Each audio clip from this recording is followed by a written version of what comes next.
Welcome Sewillow crafters. I'm Henry, here to guide you through another pattern to make something beautiful. Today we are sewing the Sarcoco Tiered Culottes. You can purchase the pattern on the Sewillow website or Etsy store. One purchase gives you access to print the pattern at home, have it printed in large format, or use a projector file. For this version of the culottes, I wanted to make a soft and swishy denim pair with belt loops instead of the original design, which features a bow at the back. I also decided to add some flattering but practical external pockets, which weren't included in the original pattern or project. If you'd like to add pockets to yours, you can now purchase my new pocket pattern collection, which includes 8 different pocket styles, or simply use whichever pocket style you like best. As you can see here, I've already printed and cut out my pattern pieces. There are front and back pieces, the waistband pieces, and the leg panel pieces. I'm starting with the front and back pieces. Since my fabric is quite lightweight, I'm adding a 10mm seam allowance. I just eyeball this with my rotary cutter, but if you'd prefer more precision, you can draw around your pattern pieces with a chalk pencil and ruler first. To mark alignment notches, I'm using this handy notch tool, which I'll link below. If you're not cutting your front and back pieces on the fold, make sure to cut the second piece in reverse, either by flipping the pattern or the fabric. To save time cutting lots of separate rectangles for the leg panels, this pattern is designed with a large master rectangle. You simply fold it down to different guidelines to create each tier. For the lower leg panels, cut from the full rectangle. Remember to add your seam allowance to all of the tiers, then fold down the pattern to the middle leg panel guidelines to cut that tier. And finally fold again to the smallest rectangle to cut the top leg panels. The waistband pieces are pretty straightforward to cut, but since I'm adding pockets to this variation, I'm using 2 of the outer curved pockets and 2 of the back angled pockets from my pocket pattern collection. I love these curved front pockets because they are deep enough to fit a mobile phone. Also, I personally find external pockets more flattering on trousers as they help avoid gaping at the side seams, which can happen with inseam pockets. I'm also cutting pocket facings for the curved pocket edges on the front, which are included in the pattern. To finish all the raw edges of my fabric, I'm using my Denim 9300DX overlocker, linked below, and I'll also be using the overlocker to gather the tiered panels at the same time as finishing the raw edges to save time. If you don't have an overlocker, don't worry. You can just finish your seams later with a zigzag stitch instead, and just create the gathers using 2 lines of straight stitching or whichever gathering technique you prefer. I'm using grey thread that works well with this denim and checking my tension to make sure the overlocker isn't stretching or puckering the fabric. I go ahead and overlock all the straight edges now, except for the top edges of the leg panel. I'm going to use my overlocker to gather those later. When I reach the inner curves of the front and back pieces, I gently pull together the fabric on the left side of the curve to straighten that edge as I overlock. This helps to stop the curve from stretching out. For gathering the tops of the leg panels, I change the settings on my overlocker. I recommend using some scraps of fabric to test and play around with the tension settings until your machine gathers the fabric to about half of the original length. On my machine, this means tightening the needle tension, turning the 2 left-hand dials, and lowering the looper tension, the 2 right-hand dials, increasing the differential feed and lengthening the stitch length. You can see here how that gathers nicely as I sew. Repeat that for the top edge gathering on all 6 of the leg panel pieces. With all the raw edges finished, I switch to my regular sewing machine. If you're following the original pattern with the waist ties to create a bow at the back, you'll want to start by folding the waist tie pieces in half lengthways, sew along the raw edges of the long side and along the curve to form a pointed edge. Be sure to clip the curved edges, turn them inside out, and press them. Set these pieces aside and follow the instructions from the original pattern. For the front pockets, because they're curved, I like to sew a long stitch along the seam allowance of the outer curve. Then I gently pull on the bobbin thread to gather the curve slightly. This creates a neat controlled fold along the stitch line, which I then press flat. I do the same for the outer curve of the inner pocket facings. Next, with the right sides facing, I match the inner curves of front pockets to the facings and sew along the curve. After that, I cut notches into the curve, press the facing inwards, and top stitch around the pocket with a double line of stitches to secure it.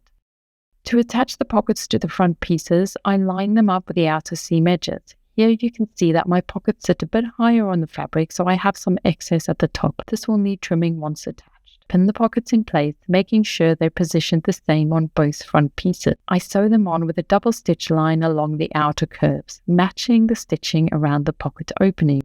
Now moving on to the back angled pockets, these have straight edges, so I simply fold the seam allowances in and place it on the wrong side of the pocket. For the top edge, I'm doing a double folded hem, which I stitch in place with a double line of stitches. Using the guide from my pocket pattern collection, I pin the pockets into place, positioning them in the most flattering spot for the back. It's important to make sure both back pockets are identical. I then sew around all edges of the pockets except the opening with a double stitch line for durability. As a last-minute addition, I've also decided to add a small watch pocket tucked under the right front pocket. It's a simple square pocket that I'll attach in the same way as the back pockets. Moving on to the top of the culottes now, with right sides facing and using notches for positioning, join one of the front pieces to the corresponding back piece and sew along the straight edge. Repeat with the opposite front and back piece and press the seams open or towards the back piece as I'm doing here. Now with right sides facing, I match the gathered edge of the top leg panels to the lower edge of the joined front and back pieces. I ease out the gathers so that the gathered edges match the length of the lower edge of the front and back pieces. Pin or clip everything in place, then sew those edges together using a straight stitch. I press the seams upwards towards the waist. Now repeat the same process for the middle leg panels. With right sides facing, match and sew the gathered edge of the middle leg panels to the ungathered edge of the top leg panels. Press those seams upwards towards the waist. And again, repeat this for the lower leg panels, attaching them to the ungathered edge of the middle leg panel. Once again, press all seams upwards in the direction of the waist. Now repeat all of these steps for the second set of front and back pieces and for the 3 tiers of the leg panels.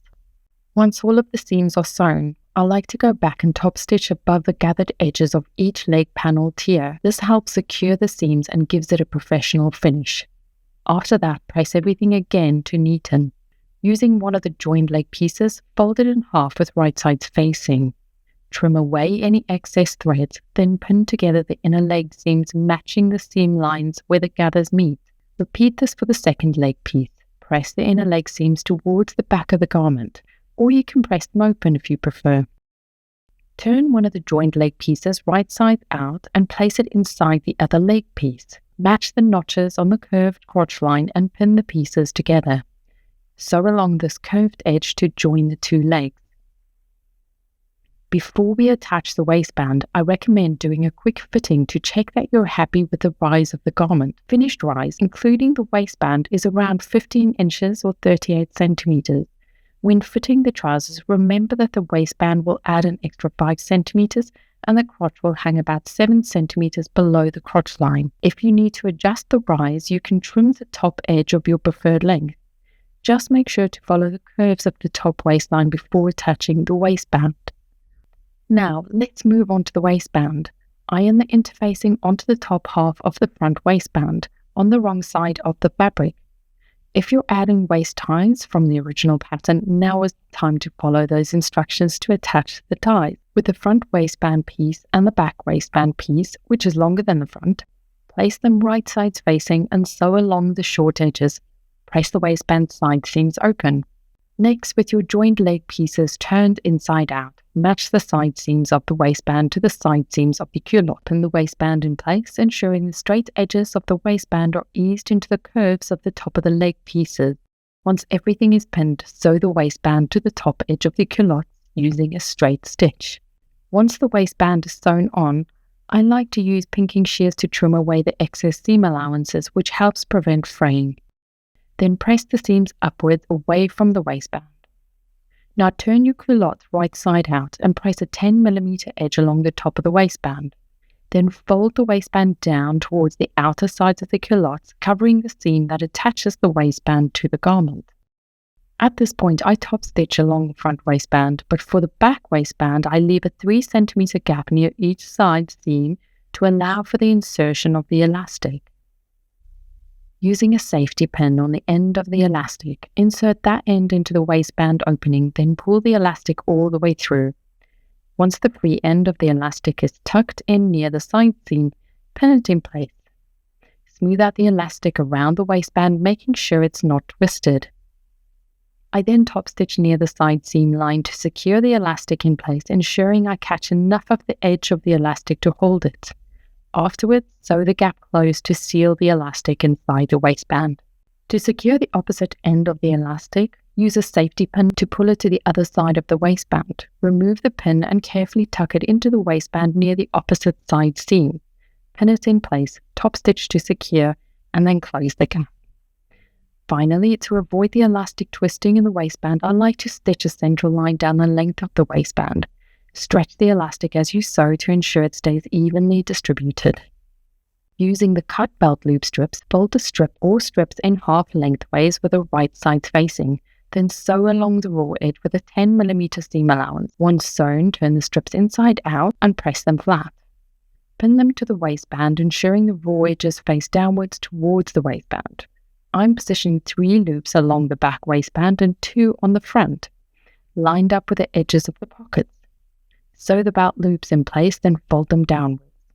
Sew close to the edge of the waistband to secure the top edges.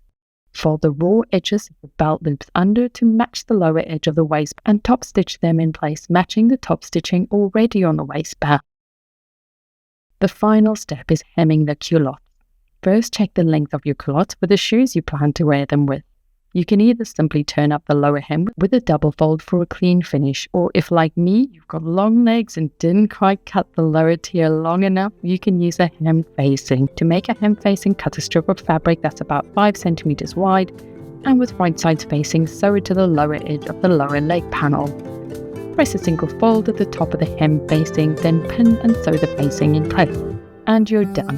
There you have it, a lovely swishy pair of tiered culottes that will be perfect for breezy summer days. These are the kind of culottes you will want to wear when the wind is blowing and wish you could walk around in slow motion. Make sure to hit like and subscribe if you'd like to see more sew along videos, and feel free to let me know if there are any of my patterns you'd like to see a sew along for. Thank you so much for sewing along with me today, and I can't wait to see what you create.